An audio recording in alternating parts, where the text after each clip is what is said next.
మధ్యంతర trade deal జరిగింది కదా భారత్ అమెరికా మధ్య. అయితే ఈ సుప్రీంకోర్టు ఇచ్చినటువంటి తీర్పు వల్ల అమెరికాలో చాలా గందరగోళం ఏర్పడింది. సుప్రీంకోర్టు ఈ సుంకాలు చెల్లవు, ముఖ్యంగా అన్ని దేశాల మీద, ఏ ఏ దేశాల మీద అన్యాయంగా సుంకాలు వేశాడో ట్రంప్, ఆ సుంకాలన్నింటినీ కూడా తిరిగి ఇచ్చేయాలని కూడా చెప్పడం జరిగింది. దీని మీద ట్రంప్ ఏం చేశాడు? 10% సుంకాలు విధిస్తున్నానని శుక్రవారం చెప్పాడు. శనివారం రోజు ఏమొచ్చేసి 15% అని చెప్పాడు. సో ఇలాంటి పరిస్థితుల్లో ఇప్పుడు అమెరికా భారత్ మధ్య జరగాల్సినటువంటి ఈ ట్రేడ్ చర్చలు సోమవారం నుంచి బుధవారం వరకు ఈ 3 రోజుల పాటు అక్కడ వాషింగ్టన్ లోనే జరగాలి. కానీ దీన్ని ఇప్పుడు వాయిదా వేశారు.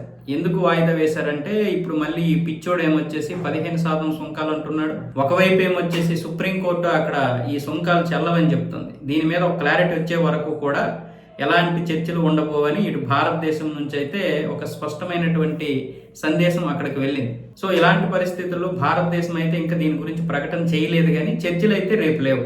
రేపు ఎల్లుండు బుధవారం రోజు జరగాల్సినటువంటి ఈ చర్చలు అయితే ఆపేశారు, తాత్కాలికంగా వాయిదా వేశారు. ఈ 2 దేశాలకి అనుకూలమైనటువంటి పరిస్థితులు వచ్చినప్పుడు మళ్ళీ వీటి గురించి మాట్లాడే అవకాశాలు అయితే ఉన్నాయి. సుప్రీంకోర్టు కూడా ఇంకా దీని గురించి, అంటే ట్రంప్ విధిస్తున్నటువంటి 15% సుంకాల గురించి ఇంకేం మాట్లాడలేదు. మళ్ళీ దీని గురించి పిటిషన్లు కూడా దాఖలు అవుతున్నాయి. సో ఇలాంటి పరిస్థితుల్లో ఇప్పుడు ఈ యొక్క ట్రేడ్ డీల్ ఏదైతే ఉందో భారత్ అమెరికా మధ్య మాత్రమే కాదు, ఇంకా అమెరికాతో ఏ ఏ డీల్స్ ఉన్నాయో అవన్నీ కూడా తాత్కాలికంగా అయితే వాయిదా పడ్డాయి.